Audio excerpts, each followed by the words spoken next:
Хронична болка, корени и третман. Се започна со лизгање на заледените скали, скршен колк и заплеткана тужба. Операцијата и лековите не го решили проблемот со болката на Джим. Не ми се верува, се пожалил тој. Еве ме, докторот го караат за лошо завршена работа. Земам високи дози на лекови против болки кои влијаат на мојата личност и на мојата работа, но тие не ја лекуваат болката ни малку. Джим бил постојано под стрес и користел кофеин и зашекерени пијалоци за да ги смири заморот и депресијата кои му ги забавувале чекорите. Неговиот гнев и депресија во комбинација со преокупација со болки му се заканувале на неговиот брак. Тој и неговата сопруга сега се разведени. Престанал да вежба и се здебелил. Неговата исхрана се состојала од брза храна, хамбургери, чоколадни плочки и пиво. Тој станал морбидно дебел и развил диабетес, што само ја зголемило неговата болка и депресија. Джим се чувствувал многу осамено, но тоа не било така. Хроничната болка, болка која траела повеќе од 6 месеци, погодува 40 милиони американци и е поврзана со состојби вклучувајќи физичка повреда, главоболка, артритис, рак и нервна болка поврзана со диабетес и автоимуни болести. Многу терапии за болка се или недоволни или предизвикуваат несакани ефекти. Почитувани, приказната на Джим покажува дека хроничната болка е поврзана со емоционални, социјални и психолошки фактори кои влијаат на нервниот систем на молекуларното ниво. Поради молекуларните промени, болката може да трае долго и по заздравувањето на повредата. Во известна смисла, болката станува болест сама за себе. Ова е особено точно за болки во грбот, вратот и главата. 7 од 10 пациенти со хронична болка во грбот немаат препознатлива физичка основа за нивната болка. Некои пациенти имаат знаци на повреда или распаѓање на ткивото, но не чувствуваат никаква болка. За оние кои страдаат, тоа не значи дека нивната болка е имагинарна. Станува збор за промени во невроните, благодарење на кои организмот станува почувствителен на болка која доаѓа без посебна причина.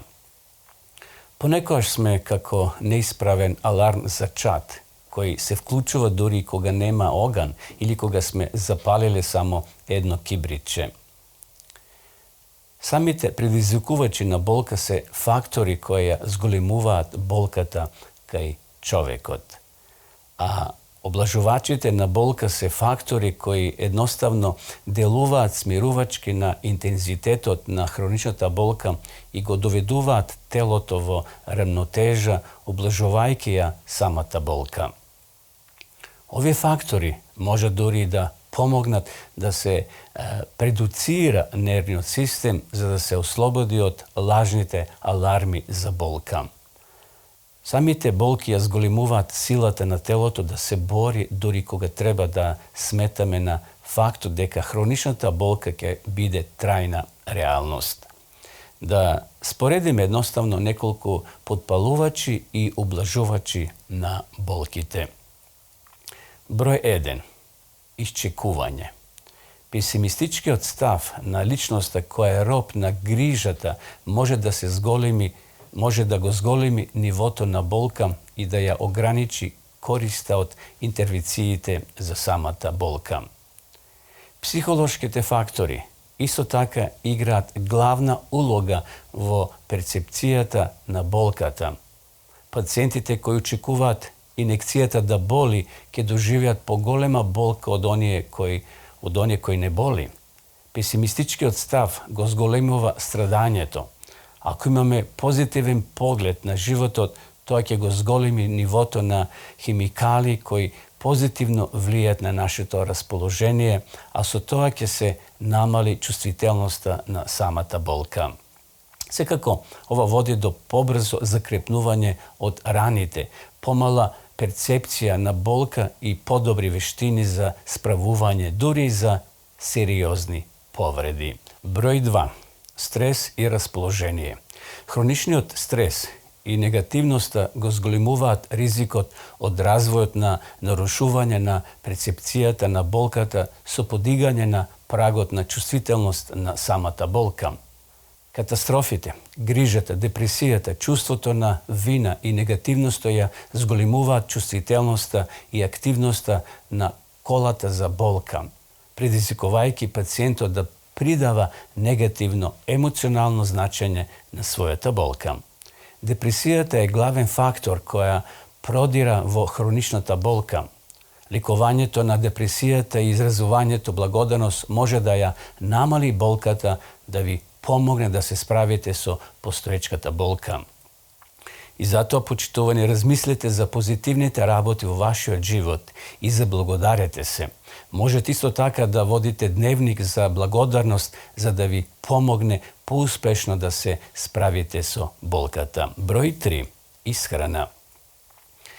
Газираните пијалоци, кофеинот, рафинираните сладки, пражената храна и големите количини животинска маст го зголемуваат производството на провоспалителни хемикали во телото, која зголемуваат чувствителноста на болка. Тие исто така придонесуваат за дебелина и други хронични нарушувања која зголемуваат болката, артритисот, вкоченестотоста на зглобовите и бавното закрепнување од повредите.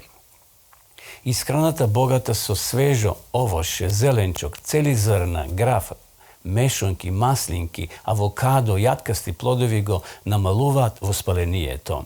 Ова храна содржи многу хранливи материи кои го намалуваат стресот, вклучувајќи го и магнезиумот. Пиењето многу свежа вода е одличен начин да ја зголемите хидрацијата, ја подобрува циркулацијата. Тоа помага да се исфрли системот и да се ослободи од токсичната болка, како и од несаканите ефекти од третманот. Дополнувањето на витамин D3 исто така може да ублажи некои видови хронични болки. Прво, нека го провери вашиот лекар нивото на витаминот D. Оревите, ленот и другата храна богата со омега-3 масни киселини придонесуваат за лекување на самите тие воспаленија. Маслинките, маслиновото масло, јаткастите плодови и авокадото помага да се заменат животинските масти кои немаат ефективно дејство врз воспалението. Број 4. Вежбање. Вежбањето влие на создавање на позитивен поглед на светот. Ве прави пофлексибилни, ги зајакнува мускулите, го зголемува нивото на енергија. Ја подобрува самата циркулација. Му помага на имунолошкиот систем да функционира подобро. Вклучувањето во редовно вежбање кое е прилагодено на вашите способности го подобрува вашето расположение, ја намалува анксиозноста и ја зголемува флексибилноста, опсегот на движење, мускулната сила, протокот на кислород и циркулација. Може да ја намали болката и да го подобри нивото на енергија кај пациентите со хроничен замор и фибромијапија. Направете планови кои се во согласно со вашите можности. Побарајте совет од вашиот лекар кога имате намера да превземете одредена програма за вежбање или да го промените вашиот животен стил. Вежбајте надвор за да ги искористите придобивките од самото сонце. Број 5. Одмор. Одвојувањето на редовни часови за вежбање, изложување на сонце и одмор се корисни бидејќи го намалуваат нивото на примање болка. Кофеинот, алкохолот, јадењето доцна навечер и изложувањето на медиумите, особено стресните теми, влијаат на квалитетот на вашиот ноќен одмор. Број 6. Пријателства. Градете пријателства со луѓето за да имаат социјална подршка. Поврзете се со други кои имаат помалку среќа од вас. Тоа е одличен начин да ги поставите вашите собствени проблеми во перспектива и да го тргнете умот од вашата болка. Обкружите се со охрабрување на луѓето да добијат сила за време на подемите и падовите на вашето патување за исцелување. Поврзете се со вашиот лекар и други здравствени работници за насоки и достапни медицински технологии. Воспоставете секако врски со Бога. Тој ги знае вашите потреби и ќе ве утеши, ќе ве води и ќе ви обезбеди мир. Тој ветил сила и удобност за да ни даде стратегии за справување со болката и нејзино намалување. Живееме во свет кој страда. Страдаме поради сатаната, гревот, нашите собствени лоши избори или они на другите кои ги направиле лошите избори, без оглед на причината. Бог се грижи и има план за вас. Библијата содржи извештаи за ослободување од страдањата, како и за луѓе кои стекнале сила преку страдање. Добра вест е, нема да има повеќе болки на новата земја. Никој од спасените нема да рече болен сум. Крајот на болката ќе престане во рајот, каде што ќе нема зло и целата света гора ќе биде света. Таму ќе има место за секој од нас.